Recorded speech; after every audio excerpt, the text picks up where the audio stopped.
Adesso invece switch to English for the opening lecture. So, good evening again. Stefano Stefano Boeri, Nina Bassoli, myself, and the whole Milano Art Week are very pleased to have Lina Ghotmeh here today to give the opening lecture of this year of Milano Art Week. We would like to thank her for accepting our invitation because we strongly think that her architecture is particularly representative of the weakness theme we have chosen for this edition. The word humanist has been used by several to describe Lina Ghotmeh's personality and vision. Lina Ghotmeh was born and raised in the cosmopolitan Lebanese city of Beirut. Fascinated by archaeology, she studied architecture at the American University of Beirut, where she analyzed the notion of history, memory, place identity, space and landscape through her own methodology entitled Archeology of the Future. During her studies, she was awarded the Azar and Aren prizes.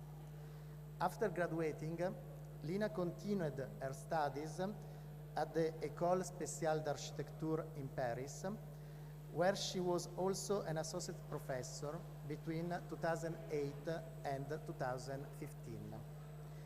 In the meantime, she worked first at Jean Nouvel Studio in Paris, and then at Norman Studios and Norman Foster Studios in London.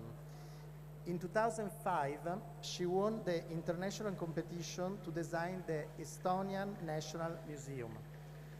Following this win, she co-founded her first studio named Dorel Gothmeh Tane Architects in Paris to realize that museum, which was inaugurated in Tartu in 2016. Acclaimed by the international press and awarded major prizes, such as Grand Prix AFEX in 2016 and nominated for the Mies Van der Rohe Award in 2017. Also, in 2016, Lina Ghotmeh founded her own architecture studio, Lina Ghotmeh Architecture, in Paris in the 11th arrondissement, 11e. Lina Ghotmeh's project show her sensitive approach to architecture, particularly in projects such as Wooden Tower in her Réalimenter Masséna project, winner of the Reinventer Paris Innovation Competition of the well-known Stone Garden Tower in Beirut. In addition of this, her best-known buildings include the Hermès production plant in Normandy and the summer pavilion for the Serpentine Gallery in London last summer. And optimism is evident in her architecture through the concept of rebirth and renewal, often expressed by using natural material and traditional building techniques. Her works celebrate a sensitivity to history and building materials, since as elements that connect people, communities past and present, resulting in sustainable and inclusive architecture. Gothmeh often designed with the natural geosource materials such as wood, stone, and sands. She has taught as Louis Kahn Professor at the Yale School of Architecture, as Frank Gehry Chair at the University of Toronto, and just this year at Harvard in the Kenzo Tange Chair. In 2021, she was appointed co-chair of the RTD Archis Scientific Network for Architecture in Extreme Climates. She is the recipient of many awards, including the prestigious Schelling Architecture Prize in 2021, the Tamayut's Women of Outstanding Achievement Awards in 2020, the French Fine Art Academy Cardin Award in 2019, the French Academy Dezeen Prize in 2016. Also in 2016, the Grand Prix Affix, the French Minister Ayap Prize in 2008. And in 2021, she was appointed a professor member of the IAA International Academy of Architecture. Her work was notably exhibited also here in Italy at the 70th Venice Architecture Biennale and in the MAXXI Museum in Rome. So, we thank Lina Ghotmeh again. It's an honor to have her here for the opening of this week, and we leave her the stage. A very, very warm welcome to Lina Ghotmeh. Thank you so much. Welcome. Thank you so much. Benvenuto. Benvenuto.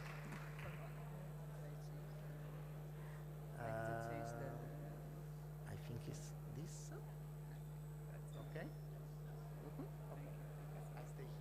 stay here. Thank you, Matteo, for this introduction. I am really humbled. And thank you, everyone, for the invitation. Thank you, Stefano Guerri. Thank you for all the officials present today. It is an honor, really, to open the Architecture Triennale, and especially in the city of Milano, with so many architects. I know that the Politecnico hosts the most architects almost in Europe, and I'm very happy, actually, in my studio that we have a lot of Italian, and this great work is really also thanks to my team, and most of them a lot of Italian again.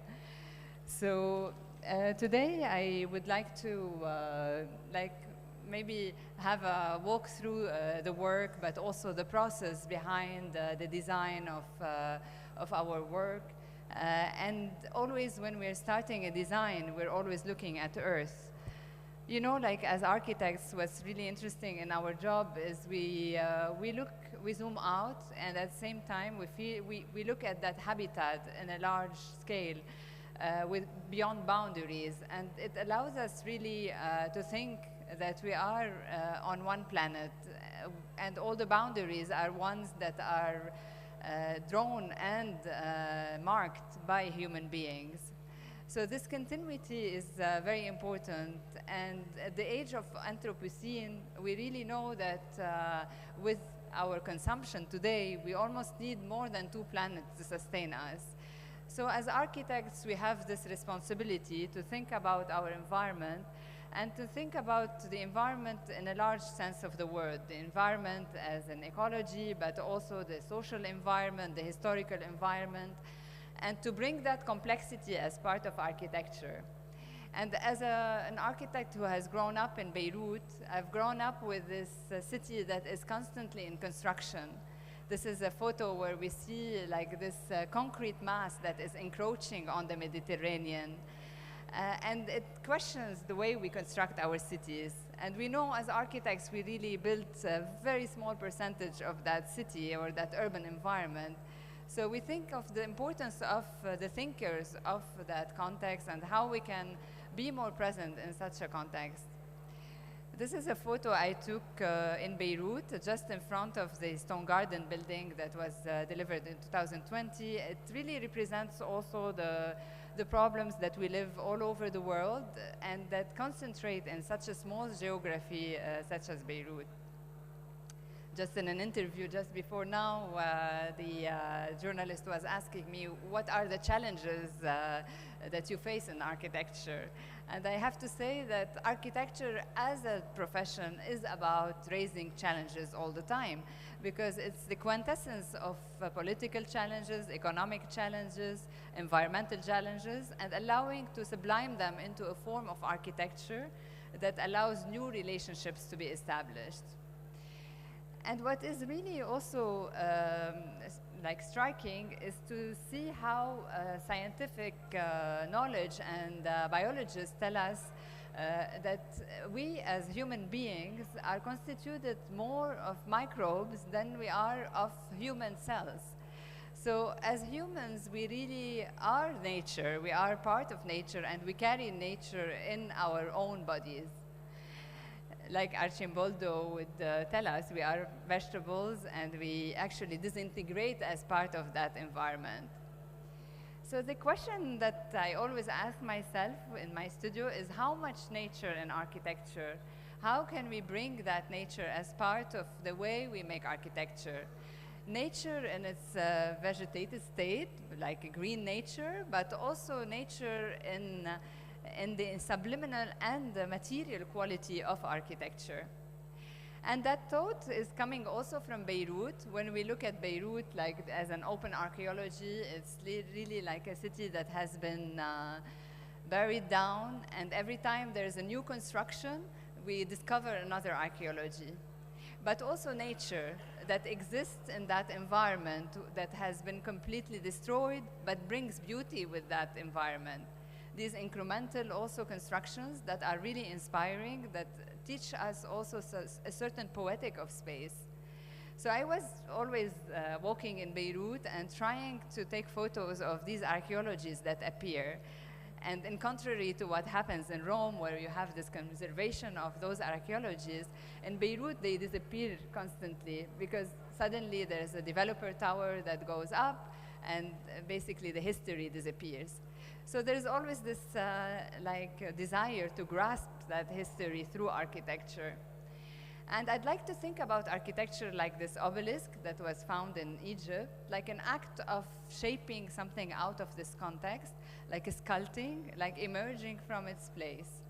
So every time we're working on a project, we try to dig into the history, we look at the evolution of a typology, and we try to think that architecture is something that emerges like a root. It's rooted, it's like a plant actually that is growing.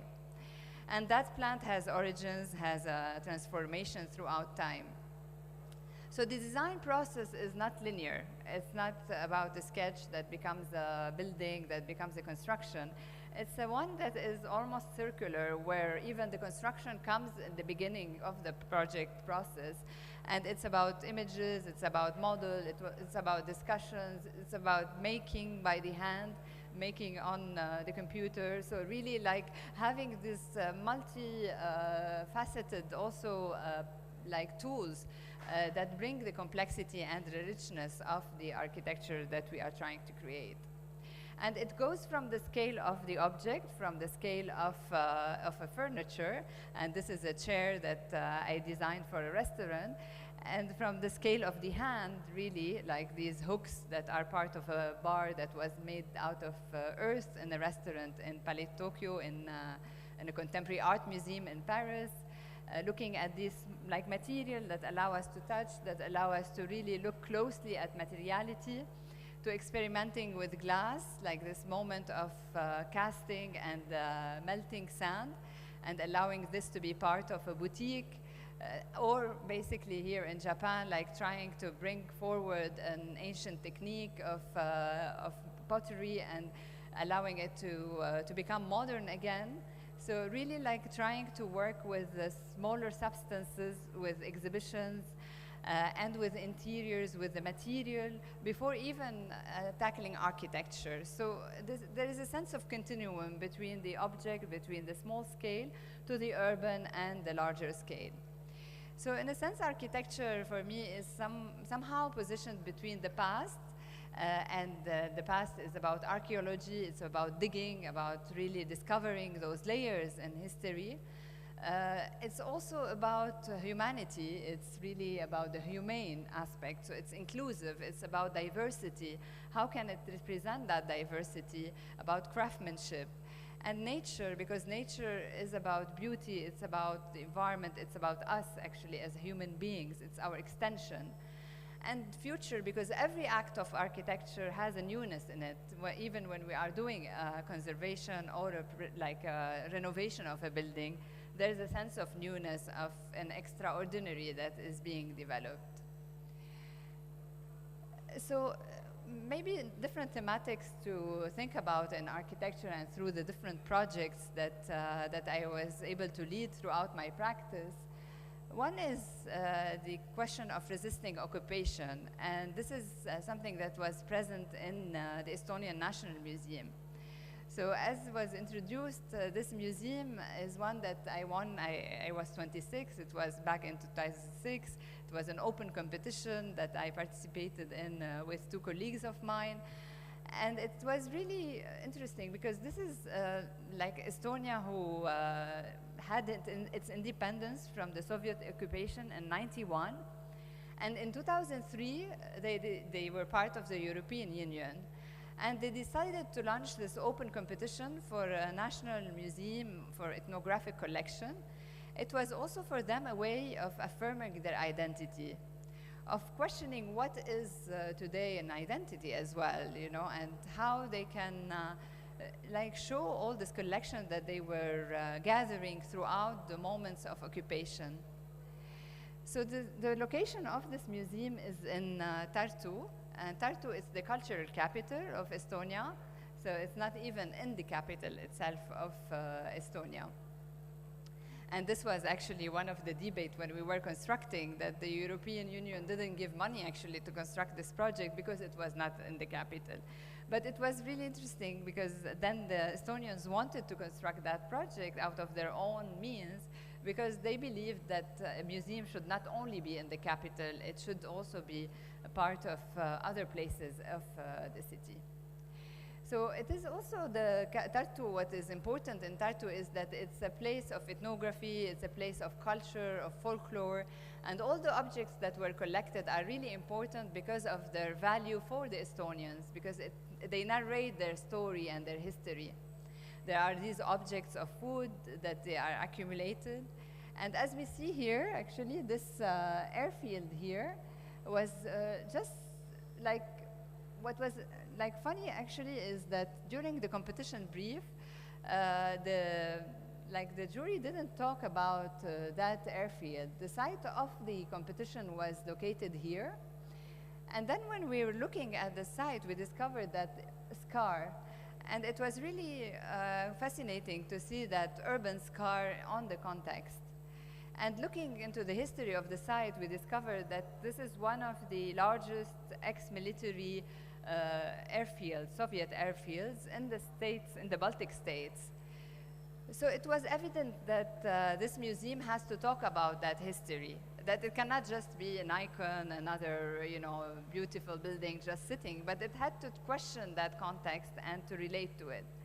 So we went out of the brief and we decided to change the site of the project and to build the museum in relationship to that airfield. And in a way, it became like an urban generator. It's almost a land art, a piece of land that modestly sits into its ground. It dives into that landscape, and at the same time, it transforms that history. It transforms that history of occupation, of aviation, into a moment of production, of cultural production. So architecture plays that role in that sense. It's really about producing another meaning and politically also changing the history of that site. So as we move further, actually, that platform is about also a place for people to occupy it, to really appropriate it. And looking at that platform also, I was thinking about all these drawings of super studio, like this utopian or even dystopian at that time, this continuous monument, and this opportunity also of creating almost a situationist city on this platform. And the moment that I realized the importance of our role as architects was the moment where we started building, where all the Estonians did this whole manifestation together and celebrated all together like the first stone of the museum. It was the first foundation, actually, of the building.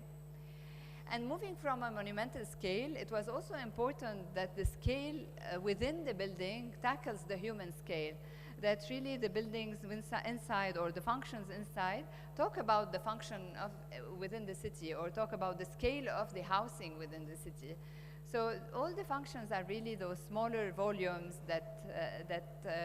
like within which we have the conferences, we have the exhibition halls or the conservation. And this is also where I discovered actually that a museum is not about exhibition, it's about conservation. It's maybe 20% of a museum is about exhibition, and the rest are offices and archives and like a cultural incubator of constant work.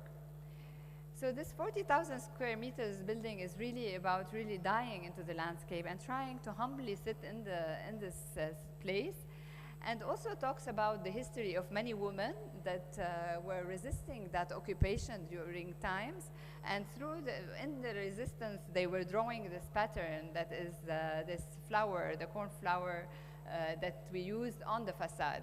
So the idea is really to gown this building, the body of the building, with the same flower that was the symbol of resistance for the Estonians. So as we enter this building from one side, it is a large building with like a canopy that reminds us of those wings of an airplane. And as we enter it, it's like a large, generous space.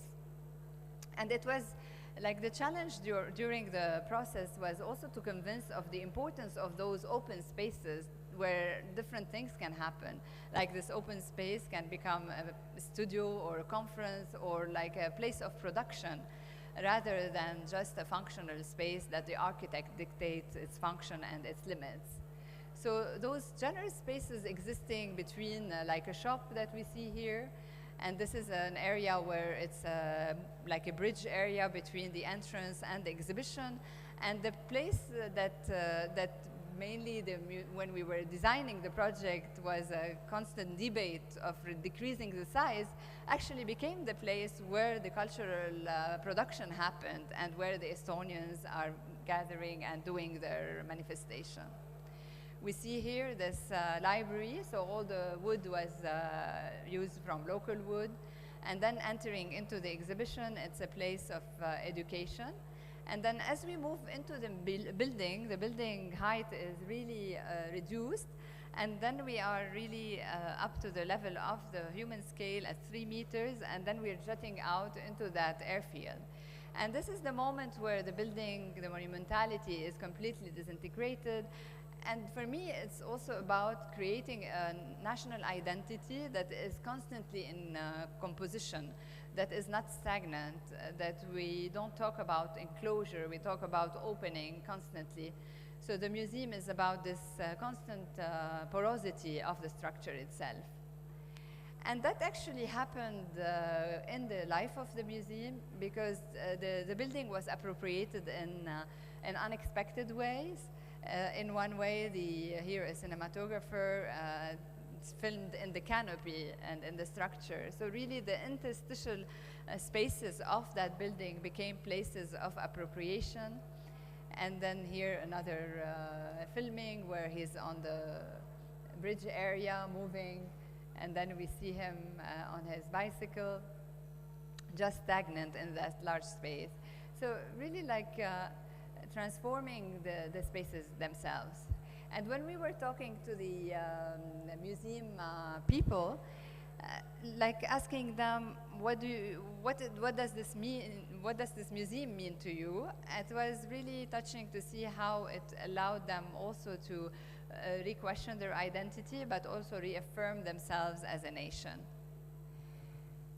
The other project that I want to show, now we're traveling to Beirut, is about amnesia, and amnesia, forgetting. Like, what is it, what happens when we forget our past, when we forget our history, the unstable event that had happened in a place.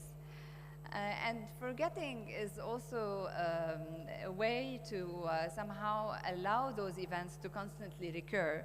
And that's what happens in the city of Beirut. We're constantly in this constant apocalyptic mode. And for me, it was this frustration growing up in Beirut during the wartime. How can architecture really talk about the memory of the city and be able to maybe capture what the city had lived in a modest way, and also capture its constant rebuilding. Like, these are photos of Beirut where we can see this constant rebuilding of the city. This small houses that still exist, the Venetian style houses, and then the developers tower that are mushroomings and that are also constantly changing the identity of Beirut. So this, work of Zarina Hashimi, the artist who depicted this map of Beirut, like a palimpsest, is constantly rewritten and chiseled, and there's no urban really vision for the whole city. It's a patchwork of different situations that exist.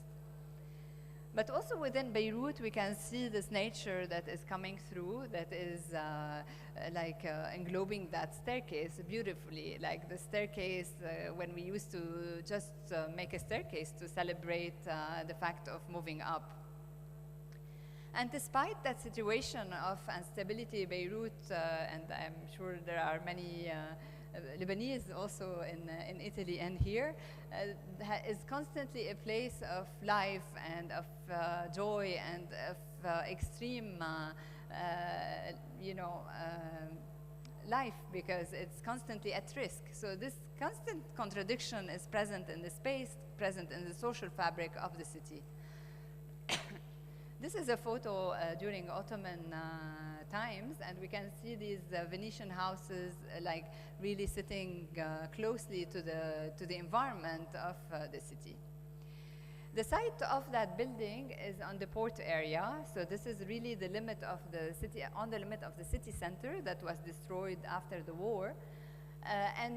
The particularity of that site is that it's the first place of the concrete factory in Beirut, Darwish Haddad, but it's also a building where a famous modernist architect used to work, and he had died. He gave this land to his son, who is a photographer. And talking about this closeness to the city center, so this is some photo of, maybe it's a 2000s photo of the city center of Beirut that was reconstructed after the war. And one of the things that happened is that this city center was quickly reconstructed, almost causing an amnesia to what had happened during the war, because the city was completely destroyed. And suddenly, like, we forgot all the war that the city had lived. And the only memory, and a few of the memories that exist besides the building that still exists in a bulleted form, are these photos that were taken after the war by Fuad al-Khoury. And it happens that Fuad al-Khoury is also one of the siblings that inherited the land from his father. So he had taken these photos. He was commissioned at that time by Beirut, by Solidaire, who built the city center, to record all the destruction that had happened. And so Fuad al-Khoury, he's a photographer. His father wanted him to become an architect, but he went to the AA and he was studying along with Zaha Hadid.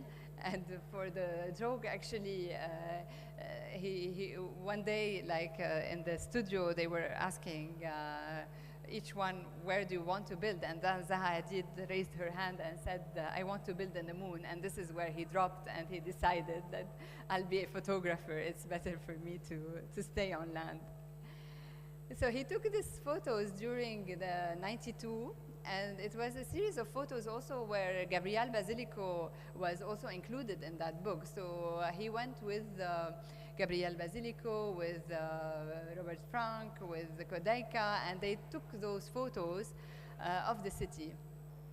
And in a way, they are photos that show like this kind of situation where the skeleton of Beirut has been eaten up. And those moments that I personally lived also in Beirut are ones that also were present in the building that I had to design. And the idea for me was how to bring also that into a residential building, how to allow a residential building to give something to the city. So it's about creating this mass that responds to the urban regulation, but once one has to open within that mass, the opening becomes a frame. It becomes a critical tool to assess the city differently, to frame the city in a specific way. So we can see here how these openings during construction time, they are almost becoming elements of photography that bring the outside inside and allow the city to be seen maybe in a critical manner, in a different manner within the household. Here we see one panoramic view towards the silo. This is where the explosion had happened in 2020. And moments where actually a whole like a volume that is eaten up from that mass that remind us also of those exact moments that, that had destroyed buildings within the city. And these moments of construction were almost moments of ruin, actually, of this building itself. And then I wanted that this building really is about emerging from earth, like this facade that is like as if we are chiseling ground, that reminds us of also like the stone of Beirut, but also bringing the hand as part of the making of that building. So the whole facade was hand chiseled, and like almost like we are chiseling ground and allowing it to prepare it, to plant seeds within it. And within this work of the facade is really kind of bringing that sensitivity to the urban environment. So it's not about anymore building with a standard material, but bringing the hand into the construction. And that brought a lot of emotion also to the construction itself. And the whole process started with those tests in the office. So they're really like small clay models that we worked with the fork, actually. It was just playing with the fork and trying to emerge this texture. And then drawing those combs, and then installing those combs on the height of the building, and then combing the facade.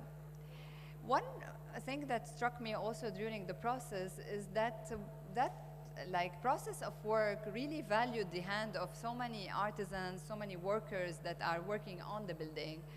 It's almost like also like the emotional process of design became part of the construction process. And at that point also like the workers were sometimes coming back to me and the next day and telling me, well, we have an idea, we can do this way. So it's really, as architects, we don't sleep for our projects. They were not sleeping for the making of the project. It's also valuing their own hand. And talking about the ruin in the city and about nature, the opening is not only about creating a bay window, creating a loggia, but is also about incorporating nature as part of the construction.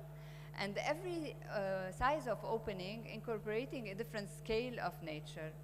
So we have these large openings that have trees, or smaller openings that have planters.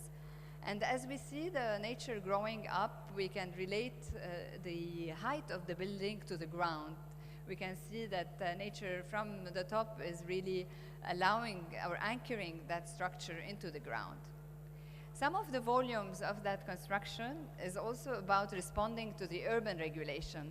Most of us, when we are designing projects, we work with urban regulations, but those disappear. They regulate actually what we build, whether we build like a tower or how we occupy our ground. And here, instead of building a high tower, my idea was to really occupy the whole lot and allow the building to really express those urban lines that shape our cities today. So somehow bringing politics to be present in the making and in the physical quality of the construction itself. And as it is present, it also allows the building to be very specific from one angle to the other. And here we can see actually the scale, where it's in relation to the environment, where the towers here, they decided not to occupy the whole lot, but really to go vertically. The building really tries to, Stone Garden tries to be horizontal and creating almost a face in the opening to the sea. Another point about the windows and about the volumetry of that building is how can we construct housing in the city? As we know, if we look over the internet, we can see all of these prototypes of plans that dictate the same way of living over and over. We have the same plan that repeats over and over in these towers. And the challenge is how we can, in a way, bring an individuality to each level. although we don't increase the costs, we just keep the same, like we have the same mass, but at least with these windows, we start to create like accidents and capacity also to allow for each floor to be inhabited differently, to create spatial configuration that allow inhabitation to be individual, to be different, and to not to dictate the same social construct each level and the other. We can see here some of the apartments inside, and also some people question me on the fact like, but the windows are very small, you're facing the sea and the windows are small.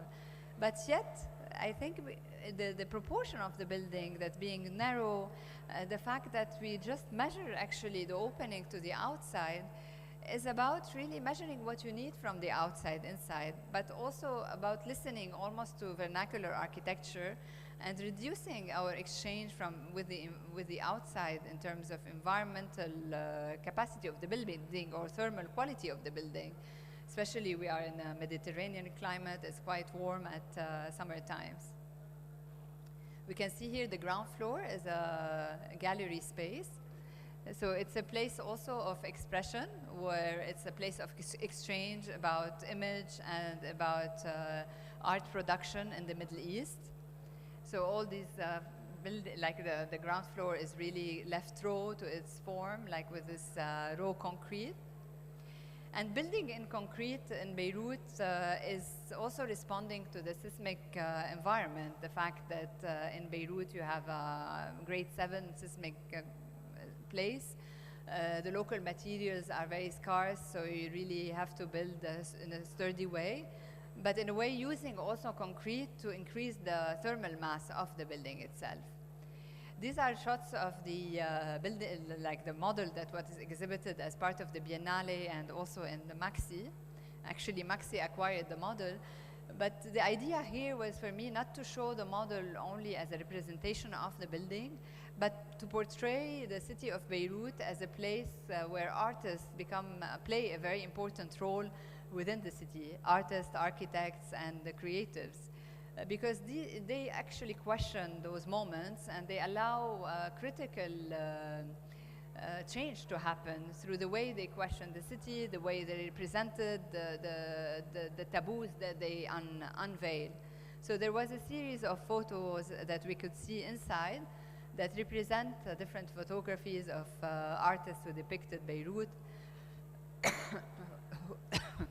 who also talk about like the moments actually that are always the same in Beirut in a way because of the war. And this is a photo where we can see its location with other buildings behind. This is a building by Bernard Khoury and other architects in Beirut. And the movie here we can see after the explosion in 2020.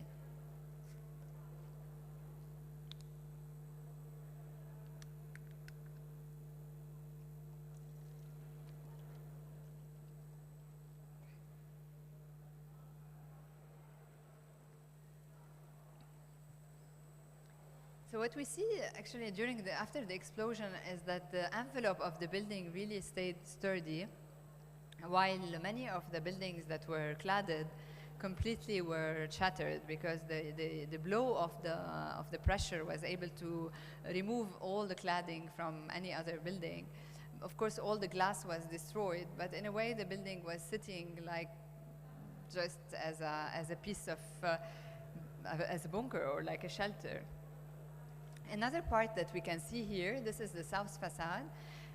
One wonders why the windows are small. Actually, all these windows are either like services, ventilation for mechanical areas or small kitchens, but it's also about the urban regulation that allows the next building, the adjacent building, to hide it, to really grow higher and to hide this part. So in a way, this is not a main facade for the building itself. So it is bound to be covered one day. These are photos also, again, after the explosion, where we can see, like, I would say a vernacular quality. It reminds me of the many buildings that I have seen growing up in Lebanon, in the villages, these like with more modest windows also, and allowing a better thermal mass for the construction. It also questions what it could be a tower actually in a city, not especially a Mediterranean city. That cannot be just a glass tower again in such a climate. And actually all the glass in Beirut was shattered after that destruction.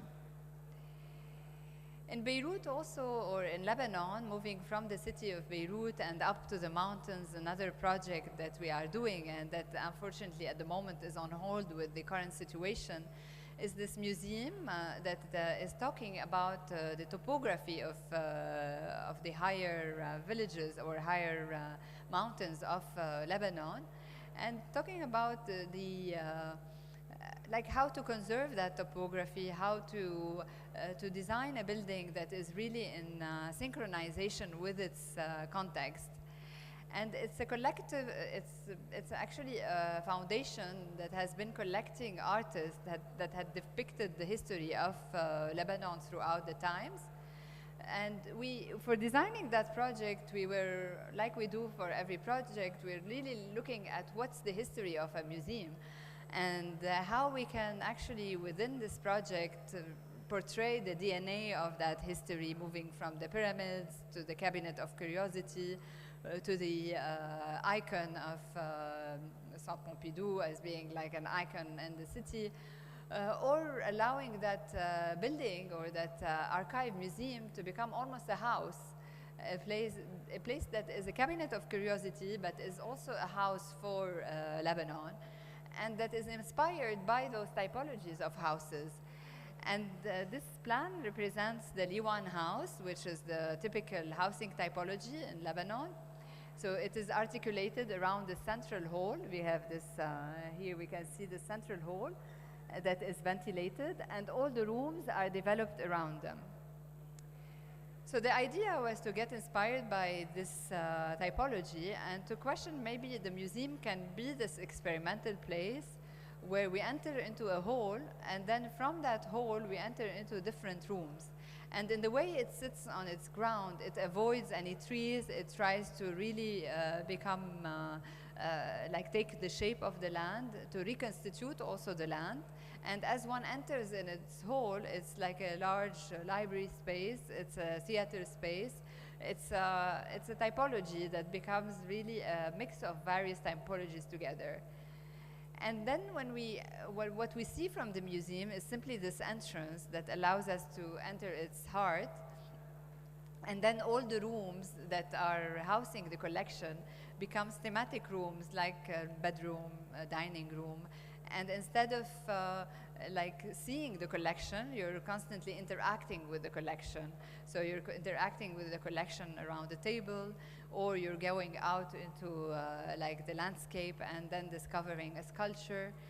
And then basically the rooms, as I was saying, like they are really developing here within those spaces.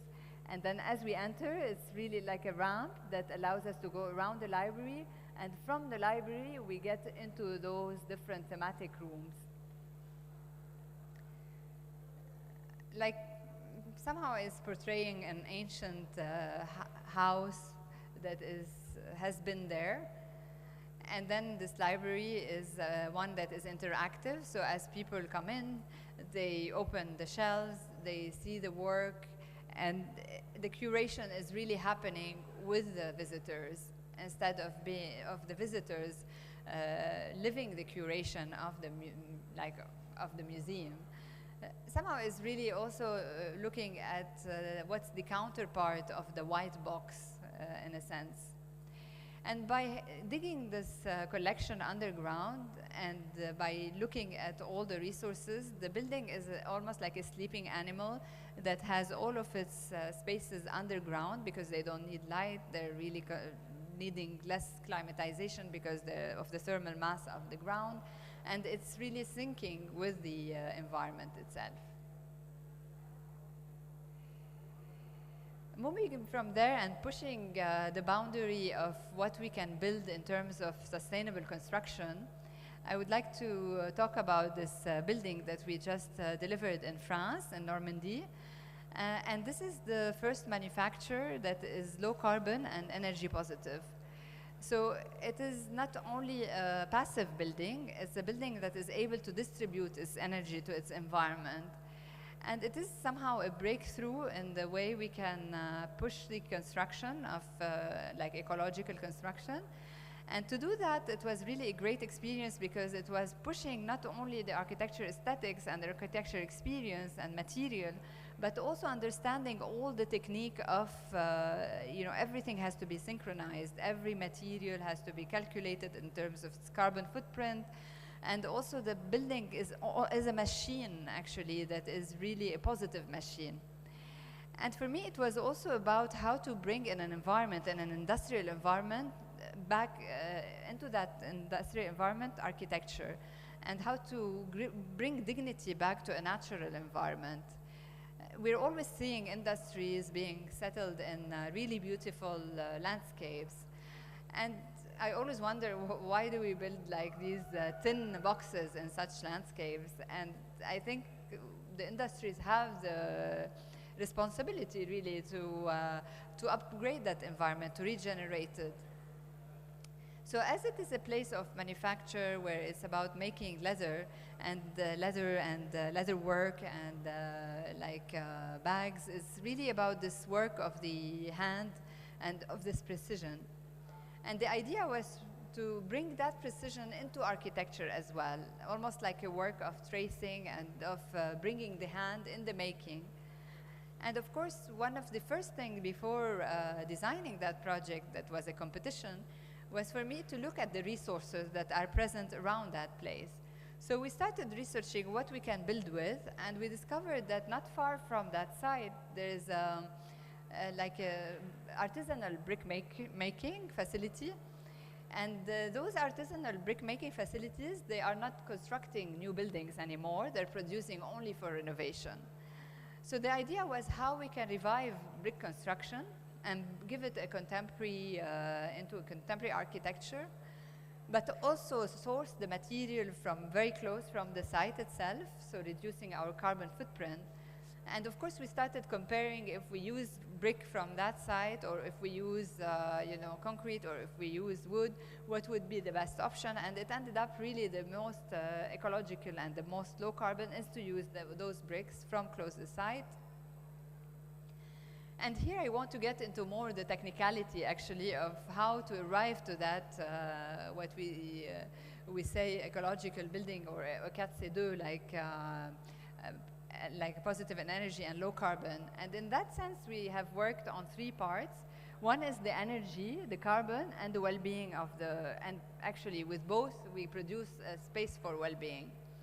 And when we're talking about energy, we're thinking about how we're producing the energy of the place. But first, we're thinking also about how we're designing the building in a way that responds to the environment.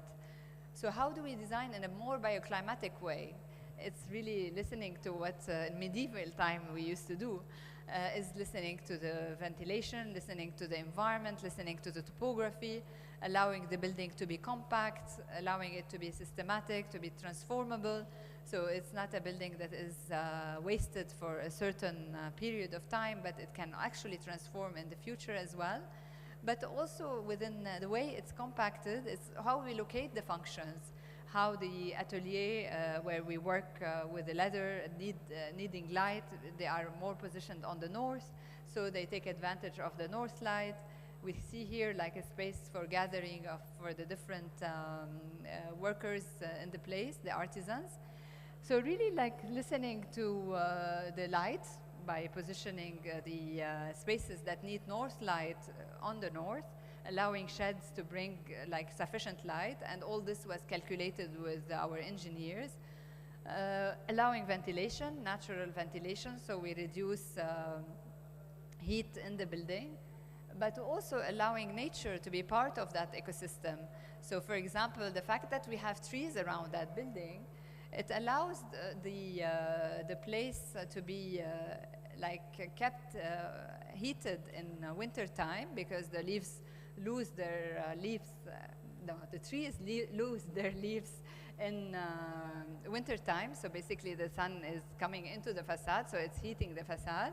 And in the contrary, in summertime, where the leaves are still there, so basically it's shading the facade. So really simple things like this allowed us first to allow the building to be more bioclimatic. And by that, I mean actually that in a way, we get closer to the temperature that allows us to be more comfortable as human beings, and which is around 22 degrees. So we don't need a lot of energy, a lot of climatization or energy intake to get closer to that line.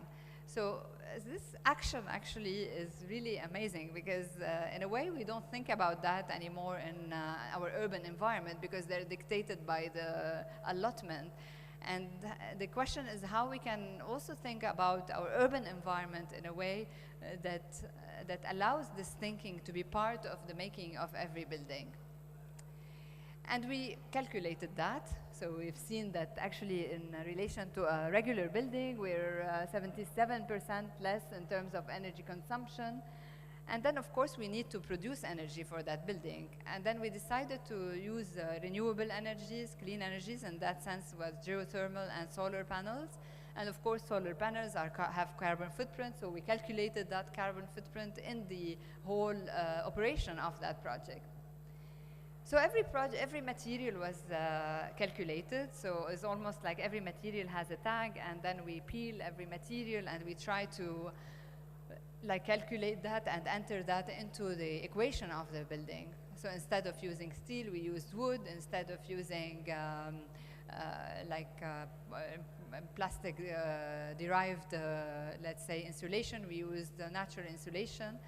And then when we were producing all the bricks, they are produced from the earth of the site and close to the site. And then we can see that really coming to shape. And happily enough, when we were constructing, we discovered an archaeology.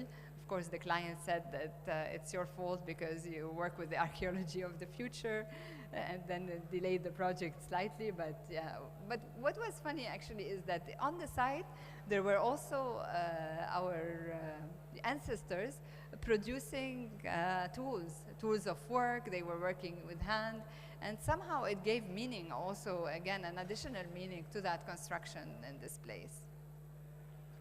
You can see here some of the bricks that were being made, and then they were baked here with Monsieur Lagrive, who was really very proud to produce those with his team of 20 people. He was explaining the shape of the oven that they use.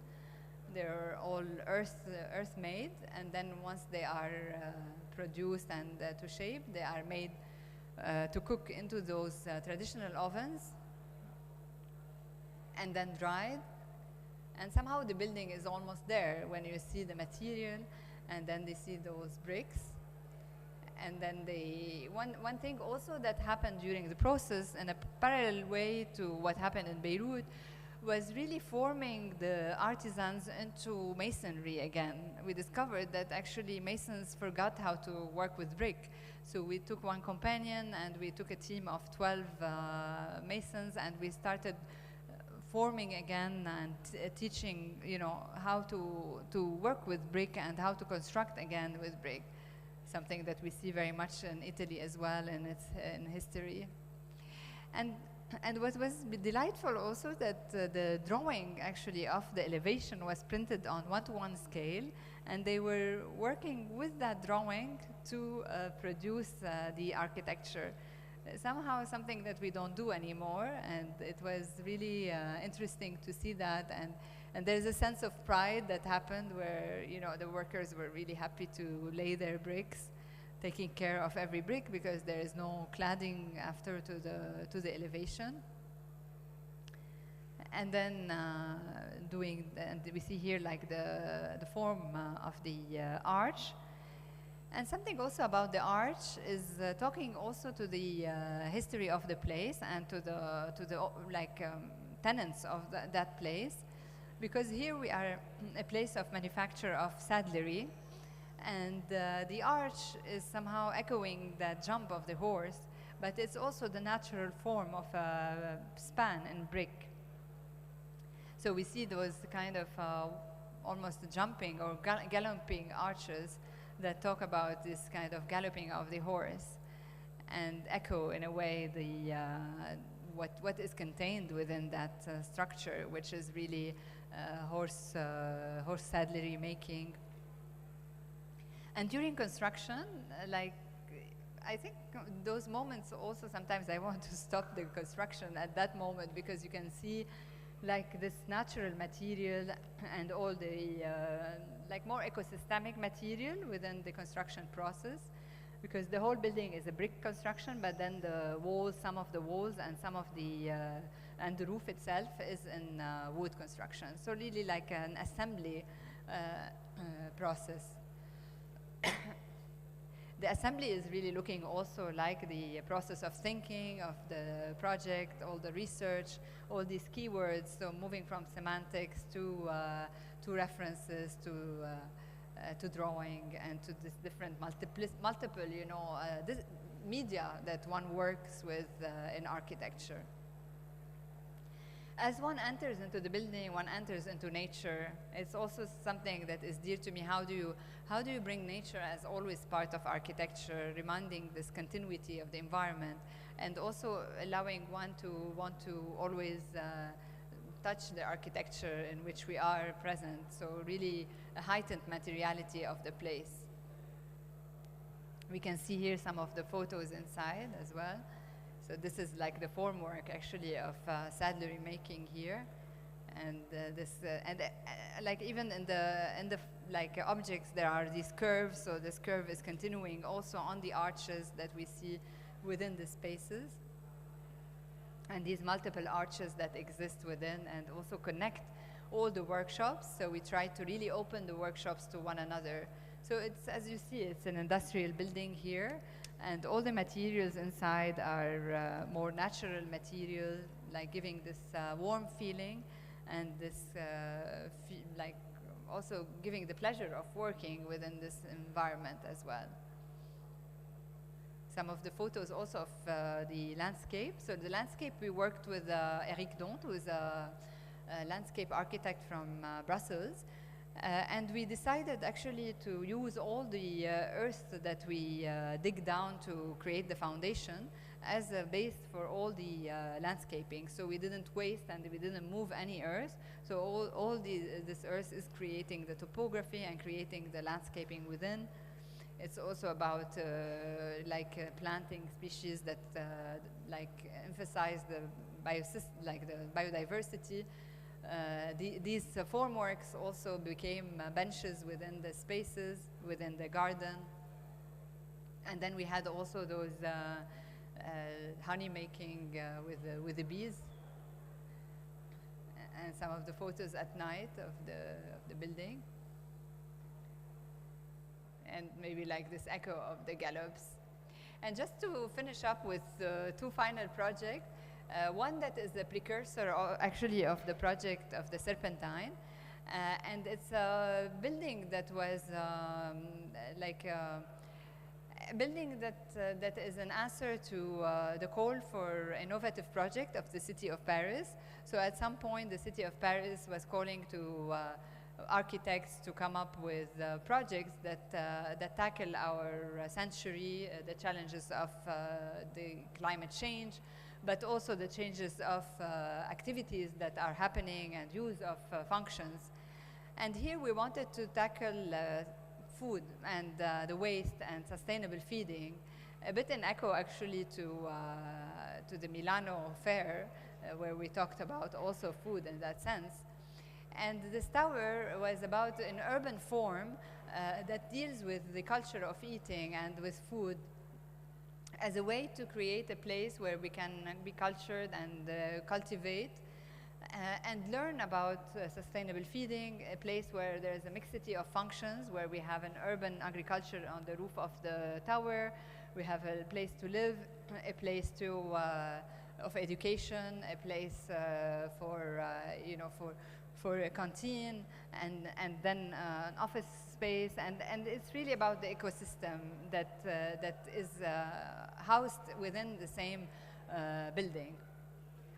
And it was interesting also when I was presenting this project, we kept receiving calls of people wanting to live within that environment. And I think we don't have enough of those environments in our cities today, like this kind of multiplicity of functions that allow us to live, to grow crops, to exchange and create a community that is not only about a residential building. So the structure is about this kind of spiraling relationship between one level and the other in a way to create like continuity, but also an interaction, and to constantly talk about an ecosystem that is about recycling water, about reusing material and using wood as a way of assembly as well. And in this idea, actually, I wanted to extend it through the Serpentine Pavilion and this invitation of being a table. And it's about inviting people to be together around the same table. And the table is about togetherness. It's about also the moment of food, a moment of conviviality, and a moment of thinking about the planet. Because if we think about differently about the way we eat, we think about our planet differently as well, in a more sustainable way. And we started looking at moments of history where the Greeks used to have their symposium over tables while eating. So moments of decisions are always happening around the table. So it's really a play between moments of everyday, but also thinking of how we make our city together and how we make our environment together. And here we can see really like all the research that has been behind this project, but is also behind many of the projects that I showed, and this kind of process of making. And then the decision, like the idea was to make a simple structure that starts with these two columns and then this cantilevering beam. And it's about assembly and disassembly of the same structure. And this shape is really echoing the canopy of the trees of the Serpentine garden. And then those lines are really about echoing this, almost a tree, or a leaf structure. So you have the main structure and then a secondary structure. And then they array together to create this organic form. And the low roof is echoing also structures of the people from Africa, the Dogon people from Mali, that used to live, that used to build these pavilions that are very low, and where the elderly of the village would meet because they are the wise men, and they would actually sit together under this low roof to make important decisions or decisions about things that part them away. And they couldn't stand up, actually, before they do this decision, because if they want to fight or stand up, they would just hit the head. So in a way, like an architecture that brings on calm and allows one to be together. And then here also we designed, I designed all the furniture within that space.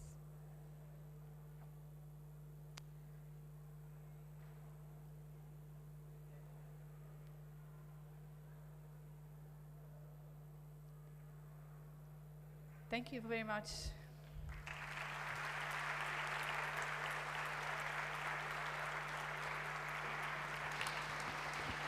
Thank you so much.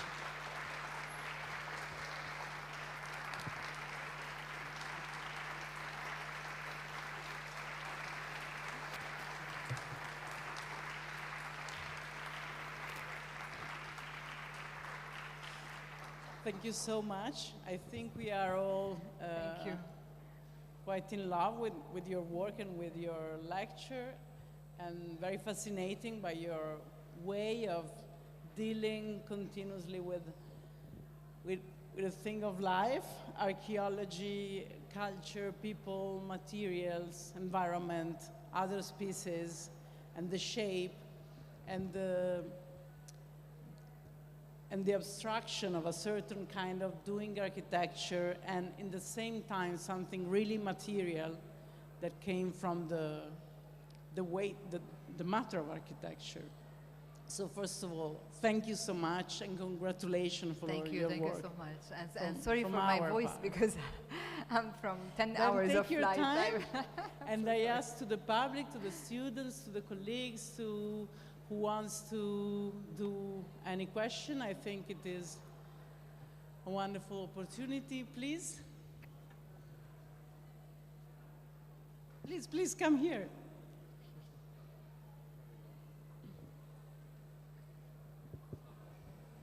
Thank you. So I had actually lived in Beirut for a while, and I was wondering about this. You mentioned that the tower was made of concrete, but so when I had lived there, it seemed very reminiscent of Serpentine Pavilion, you know, the main downtown square. I was wondering whether that was a kind of result of the concrete that you used. Was it the material that made it reminiscent of that, or was it the other way around, where the stones were purposefully kind of imitated? From Serpentine Pavilion? Like Serpentine Pavilion, Yeah. قريب على town square, downtown. Yeah. No, actually the clock tower, this place was really designed with a mandate. You know, it's really the typical French architecture of Michel Ecochard, where you have the clock in the middle, and then you have round, and then the streets that part from there. I'm just explaining what you're referring to actually here. And maybe the parallel that you're drawing is the fact that this clock is really sitting in the middle, and there is a sense of almost panopticon that happens, and maybe that also happens within the building, because it actually is present in the city, but yet is part of the city as a mundane element, as mundane as the clock.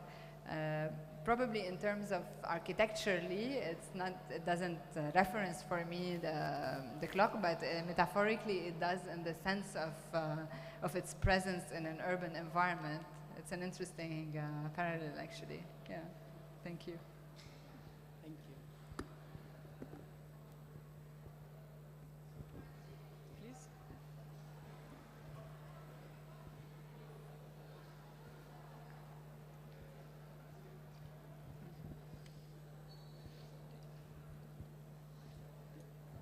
Hello? Yeah. Sorry. So you started your lecture with a very interesting picture about Beirut towards the sea, and I think it's really interesting because I think there is a global problem nowadays with demography in every big or small city in the world. So how do you think architects should approach precisely with projects as the Stone Gardens, this problematic of keep building the city in a vertical way instead of growing the city in these usual rings, or maybe topographical matters, and the impact it has into putting a building in a place that, for the context of the pictures, I've never been in Beirut. You can see the 2-3 stores buildings, and then your building rising up above, and I think it's something that is happening in every city of the world. So how do we approach this problematic? Yeah, of course we are facing urban sprawl. We are facing also the fact that we cannot use any more land. We need those lands to to retain water. We need land to agriculture, and we have to densify our cities. And it raises the question of verticality and how to bring humaneness to that verticality. I mean, one of the difficulty also of verticality today is the repetition, of the same levels, is how high you could go also within one construction, and how elevated you are from the ground. I was seeing a documentary recently, actually, that as human beings, we really need this relationship to the ground. We really need to touch the ground, and we're rooted as plants, actually. So the more you are higher, the more you are disconnected from your inner nature as a human being. So it raises that challenge, and this is why probably the fact of creating distinctions and creating that variation when you're moving up is important for creating a humanity and a humaneness within a tower. but also creating that relationship to the ground, like in Store Garden.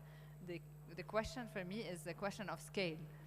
Like when you're perceiving the building, you don't perceive it as an overwhelming construction. You have a sense of relation with the scale through the multiplicity of openings, when you have a large opening or a smaller opening, etc. So it actually allows you to relate to the scale on a broader construction.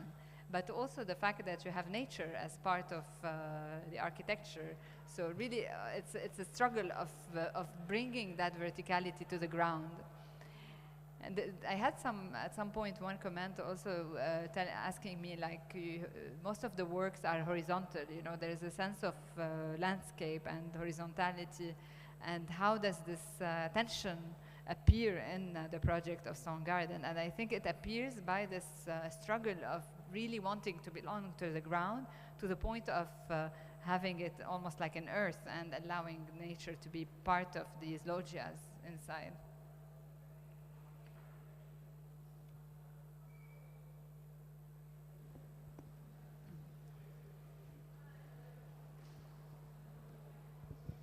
Firstly, I would like to thank you for this inspiring lecture, your speech. And I have a question. During your speech, you mentioned how archaeology and everything, it's so important, building something. So my question is just out of curiosity. Do you have a dream, like to build a building in a certain place? It could be Africa or somewhere in America, you know, like, what's your, what would inspire you a lot? I think, like, it's a challenging question, because I always get this question actually from sometimes journalists, like, ask me, like, what's your dream? What's your dream project? And I think the dream is today, you know. I'm not constantly looking at, you know, what's my dream in 10 years. We're always looking, we're constantly sometimes thinking that what is the future city, or what is, you know, how the future will be. I think the future is now, actually, is what we are doing at the moment, and how you can actually make the best out of every project that one is doing. Then it becomes a dream afterwards, because you're somehow content that you have given your best in the project. And like a dream project is about a partnership, because as architects you're not working alone, you're working with a client, you're working with a city, you're working, so it's about also a partner, like a client that really has the ambition that he or she wants to drive actually things into a better environment, that care, you know, just the fact of caring and thinking about the value system in a different way than what drives our environment today.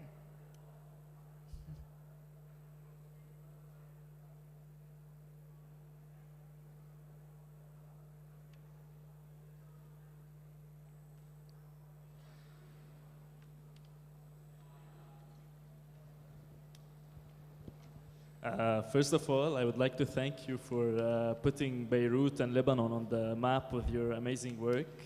As a fellow Lebanese, and a lot of my colleagues here also Lebanese. Thank you. And the next question I want to ask is, you showed us an artwork of an artist who was showing like how the city of Beirut has different like typologies and urban patches, like the different patching and how so. So my question is, do you think it's something we should embrace or something we should fix as a city and as architects there? Thank you. It's a nice question, because when you're walking in Beirut, I think that diversity is very distinctive of the city and very precious, and diversity is very much present also in the urban environment. The complexity is the fact that they are dispatched, that you have really a constant cuts actually in the city, that there is no link. I would say that that patchwork is really enriching, yet the challenge is how to create the connection, the intersections, so there is constant, you know, flow between one place and the other. I remember in 2010, I took my students from Paris to Beirut, and we did visit, you know, from going from urban slums to going to the city center of Beirut, to going to areas like Burj Hamoud, like, you know, and it was so enriching because it was almost like a laboratory of various ways to build our city, and that's something that is great, you know, to have this kind of laboratory of a Pyrenean city.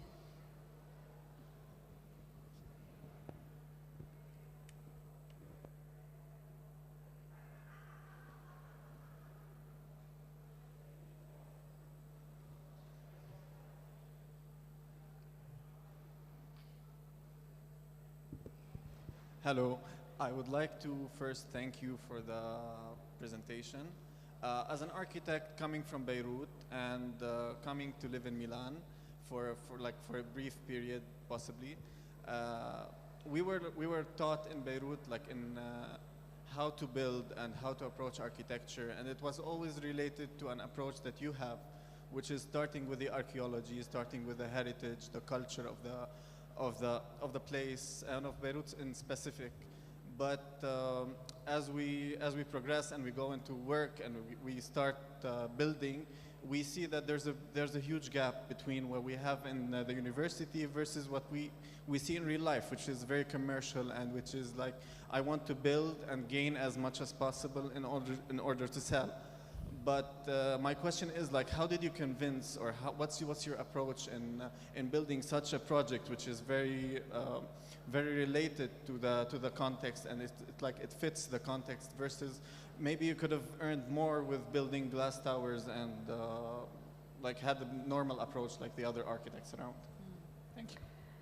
Yeah, it's a constant resistance, you know, and constant struggle. I mean, you're in a way in a constant, you know, push as architects to push the boundary of things. So from one side, you have to embark on the same journey. So this is why also all the research becomes important, because it's a narrative. It's a way to involve multiple hands also within this research process. That the story that we're building is not only a story that I'm imposing a story, it becomes like a common story that we are constructing together. And we construct a value system that allows us to do such a project. For example, for Stone Garden, when I was in the beginning, the client didn't want to, you know, want to build the project in the beginning, was like not trusting that I would be able to design the project. So he asked me to do a defense of the building back in 2010. I did the fence with windows, and it was a big success, so people were really happy with this you know, fence. And then he said, no, if you did the fence, the building will be fantastic. So that's and it was also a journey of learning, you know, because in the beginning they wanted to use precast panels, so we started experimenting, and then the journey becomes shared, and in a way it becomes a common story, and this is where we're able to do it. But definitely it has to come with compromises, you know. I would have been able maybe to do skyscrapers with glass and be now in a villa somewhere, but it's not the case.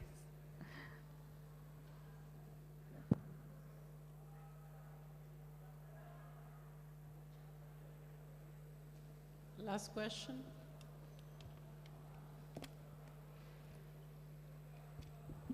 Thank you for the presentation. My question is about the word resistance that you used, because, for example, for me, resistance means kind of neglect something in a city or environment. But at the same time, your project or your language in architecture was absorbing the environments of the city, and also in different projects, I could see kind of different language in terms of dealing with the external forces surround the project. I wanted to know, do you position yourself as a pragmatism in architecture, and do you absorb all the... As a what, sorry? Pragmatism. Ah, practice, yeah. Yeah, that's my question. You have to explain what's a pragmatism architect. Yeah, I mean about absorbing all the external forces surround city and surround your project. For example, in different projects, you had different language in terms of compositioning the plan or also idea of your projects. Yeah, I think in one sense I try to absorb when I'm designing in my atelier all the complexities within one project. So it absorbs its environment. It's let's say it tries to absorb the positivities of an environment to sublime what could be the positive aspects of a place, and tries to resist and challenge in a way the dynamics that are driving our societies backwards. So in a way, in this sense, it is about resisting, because you resist the economic construct in which you are working. You question the political agenda. You question materials, and you go against trends. And at the same time, you're absorbing because you listen to history, you listen to the ecosystem that is surrounding you. You try to voice down an architecture and to allow it to talk about its environment rather than talk about only the architect.